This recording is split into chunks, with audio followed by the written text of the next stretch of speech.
ఇప్పుడు వైరాగ్య ప్రకరణములోని 22వ అధ్యాయము దైవ విలాసము. నియతి, కృతాంతుడు, కాలుడు, మహాకాలుడు వీరి సన్నివేశమే ఈ జగత్తంతా.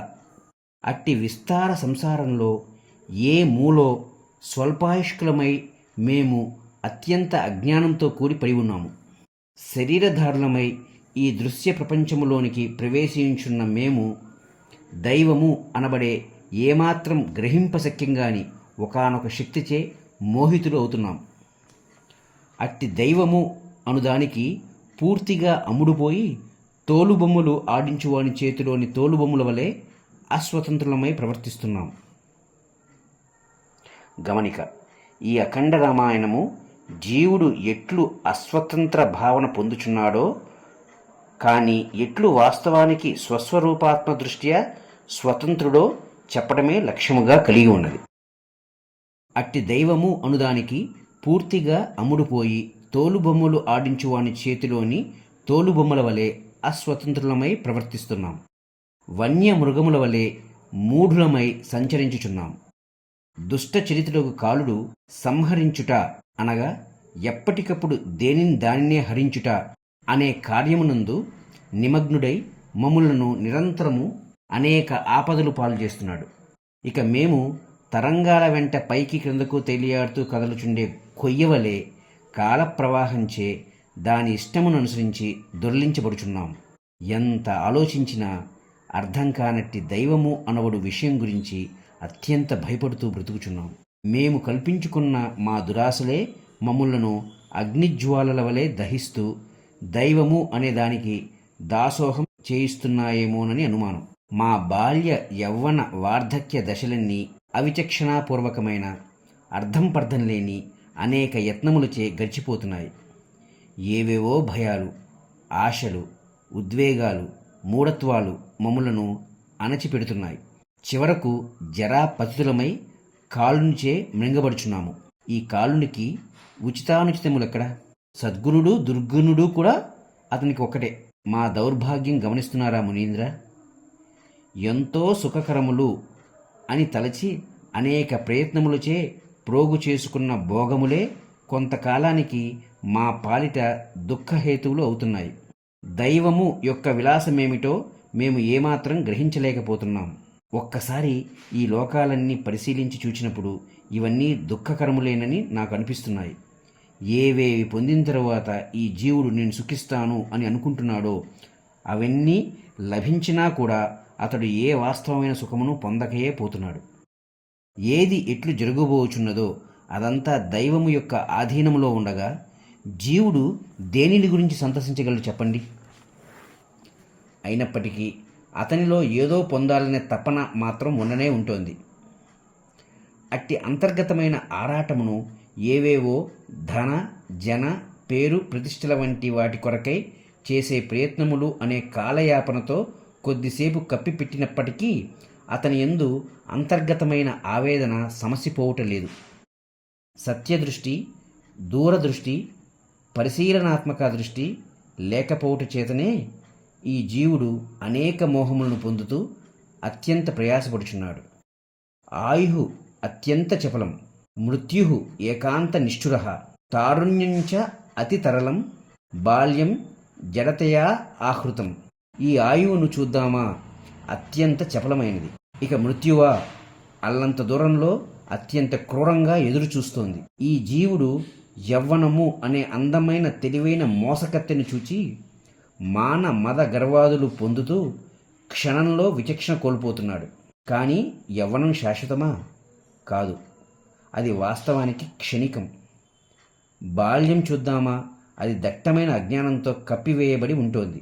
ఈ లౌకిక విషయాలు చూస్తే ఇవన్నీ అనేక విషయానుసంధానములచే కలంకితమై ఉన్నాయి. ఈ బంధువులు, ఈ మిత్రులు, ఈ స్వజనులు, ఈ పరిజనం, ఈ పరిచయాలు ఇవన్నీ బంధాలే కానీ వాస్తవమైన సుఖమును, ప్రశాంతతను ప్రసాదించేవి కావు. ఈ భోగములు మహారోగముల ప్రతిరూపములు మాత్రమే. ఎప్పటికో ఎక్కడో ఏదో పొంది సుఖించబోచున్నాను అను రూపము గల వ్యవహారమంతా ఒక జింక దాహంతో పరితపిస్తూ అల్లంత దూరంలో గల మృగతృష్ణాజలం చూచి గంతులు వేయటం వంటిదే. ఈ దైవము లేక కాలగతి యొక్క చర్యలు ఎంత ఆశ్చర్యంగా చమత్కారంగా ఉన్నాయో చూసారా. ఇంద్రుడంతటి వాడు కూడా మృత్యుముఖమున్న పడుచున్నాడు. సర్వమును నిర్దేశించే యముడు నియమించబడుచున్నాడు. వాయువంతటి వాడు ఒక రోజుకు ప్రాణహీనుడగుచున్నాడు. చంద్రుడు ధూళిగా మారిపోవచున్నాడు. సూర్యుడు ఖండములగుచున్నాడు. అగ్ని ఆరిపోవచున్నాడు. విరించి వీగిపోయి నామరూపాలు కూడా లభించకుండా అగుచున్నాడు. హరి అంతటివాడు హరించుకుపోవచున్నాడు. భర్గుడు భస్మమగుచున్నాడు. కృతాంతుడు కాలునిచే మృంగబడుచున్నాడు. కాలుడు మహాకాలునియందు విలయమైపోవచున్నాడు. ఏ అనివార్య నియతి, the inevitable and indispensable destiny దుస్సహమై ప్రవర్తిస్తోందని అందరూ అనుకుంటున్నారో అట్టి నియతి కూడా విలయించిపోతోంది. ఆకాశమే నిరాకాశమై వినాశనమగుచున్నది. ఇక తుచ్చ శరీరధారులమగు మాబోటి వారి గురించి ఏమని చెప్పమంటారు? మాకు ఆలంబనం ఎక్కడిది? హే మహాత్మా, ఇదంతా చూస్తుంటే నాకు ఒక్కటే అనిపిస్తోంది. అచింత్యమైన శక్తిరూపమగు అజ్ఞాతమూర్తి ఏదో ఉన్నది. అట్టి అనిర్వచనీయమగు తత్వము వినుటకు గాని, చూచుటకు గాని, మాట్లాడుటకు గాని ప్రాప్తమయ్యేది కాదు. అయ్యది ఈ చక్షువులు మొదలైన సర్వేంద్రియములకు అగోచరము, అలభ్యము. అట్టి మహత్తర అజ్ఞాతమూర్తి తనంతట తానే తనయందు తన మాయచే స్థూల సూక్ష్మ భూతములతో కూడిన విశ్వమునంతటినీ కనబడేటట్లు చేస్తోంది. ఆ మహాద్భుత అజ్ఞాత వస్తువును అధిగమించేదేది ఈ ముల్లోకములలో ఎక్కడా లేనే లేదు. అదే అహంకార రూపమున సర్వత్రా వెలయుచున్నది. ఆ పరమ వస్తువుచే నిర్దేశింపబడుట చేతనే సూర్యుడు ఆకాశంలో ప్రభవిస్తూ రాత్రింబ్రవళ్ళు నిర్మిస్తున్నాడు. ఆ పరతత్వ ప్రభావం చేతనే అనేక జీవగుణ ప్రదర్శనములచే ఆశ్రయించబడినట్టి ఈ భూగోళం ఉనికిని కలిగి ఉన్నది. అదియే జ్యోతిశ్చక్రమును అనగా నక్షత్రమండలమును ఆవేష్టించి నడిపిస్తోంది. ఆ పరమ పురుషుడు మనస్సుకు వాక్కుకు అతీతుడై సర్వదా సర్వమై అత్యంత మౌనస్వరూపుడై ఉన్నాడు. ఆయన తన తలపులతో సంకల్పించినంత మాత్రం చేతనే స్వర్గమున దేవతలు, భూలోకమున ఈ మనుష్యులు, పాతాళలోకమున పాములు ప్రతిష్ఠితమవుతున్నాయి. దురాచారి అయిన మన్మధుడు కూడా ఆ ప్రభువు యొక్క అనుగ్రహం చేతనే బలిమిని సంపాదించి ఈ లోకులను ఏలుచూ తన పరాక్రమం ప్రదర్శించుచున్నాడు. లేకుంటే కామరూపం అయినటువంటి ఆ మన్మధుడు వసంత ఋతువులో పుష్పభరిత ప్రకృతి సమేతుడై మనస్సులను చెలింపజేయగలుగుతాడా? చిత్రం. ఈ విధంగా ఆ అప్రతిహత అజ్ఞాతమూర్తి నుండి శక్తిని పొందిన మన్మధుడు తన దుశ్చర్య ప్రభావం చేత మహావివేకులను కూడా ప్రియాంగనల వ్రేళ్లను, కుచ్చెలను చూచి చిత్తభ్రమ పొందేటట్లు చేస్తున్నాడు కదా. పరోపకార కారిణ్య పరార్తి పరితప్తయ బుద్ధయేవ సుఖీం అన్యే స్వాత్మ శీతలయాధియా.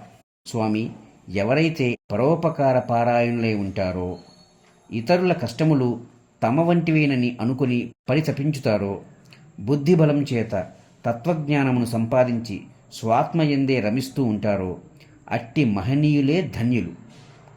వారే ఈ మాయా జగత్తునందు ఉత్తమమైన సుఖమును పొందుచున్నారని నాకు అనిపిస్తోంది. ఇక మిగతా వారి విషయం ఏమిటంటారా? వారి వలన వారికి గాని ఇతరులకు గాని కలిగే లాభం ఏమున్నది చెప్పండి. ఈ మనుష్యులలో అనేకులు మోహవశం చేత జీవనము అనే మహారణ్యంలో చిక్కుకున్నారు. అనేక స్వకీయ కల్పనలచే, దురాచారములచే వేధింపబడుచున్నారు. ఓ మహర్షి, ఈ జనులంతా మరలా పుడుతున్నారు, చచ్చుచున్నారు. అనేక కర్మలు ఆచరిస్తున్నారు. స్వల్ప లభ్యములచే, స్వల్ప ఆశలచే, స్వల్ప క్రియలచే మరల ఆయుర్దాయం వ్యర్థం చేసుకుంటున్నారు. వారు కోరుకునే ఫలములన్నీ చివరికి వారికే ఉరిత్రాళ్లగా పరిణమిస్తున్నాయి.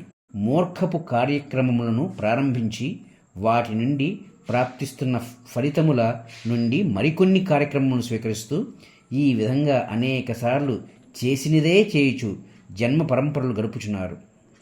ఈ దుఃఖములకు అంతు ఉండటం లేదు. అయితే వివేకులు, జ్ఞానులు అయినట్టి వారికి మాత్రం అవిద్యాజనితమైన సర్వకామ్య కర్మలు వాటి ప్రయోజనములు తుచ్చంగానే ఉంటున్నాయి. ఈ ప్రపంచంలోని అమాయక జనుల యొక్క సంచార వ్యవహారమంతా గమనించారా మునీంద్ర? నేడు ఈ ఉత్సవం, ఇప్పుడు ఆ ఋతువు, ఆ రోజు ఈ ఊరుకు పోవాలి, ఆ రోజుల్లో యాత్రలు చేయబోతున్నాం, ఈ నా పిల్లల విహారాల కోసం వేచి ఉన్నాను, వీరంతా నా బంధువులు, ఇది సుఖం, ఇవి సరదాలు, ఈ విరామ సమయంలో ఈ ఆటలు ఆడుకుందాం, ఈ విషయభోగాలు మేం పొందాలి, వీరి వలన మాకేం లాభం, వారిటువంటి వారు వీరిటువంటి వారు ఇత్యాది మిథ్యా కల్పనలన్నీ కల్పించుకుంటూ మేమంతా ఆ కల్పనల్లో బద్ధులమై ఉంటున్నాం. చపల చిత్తము విజృంభిస్తూ ఉండగా ఏది సత్యమో ఏది నిత్యమో గ్రహించలేకపోతున్నాం మహర్షి.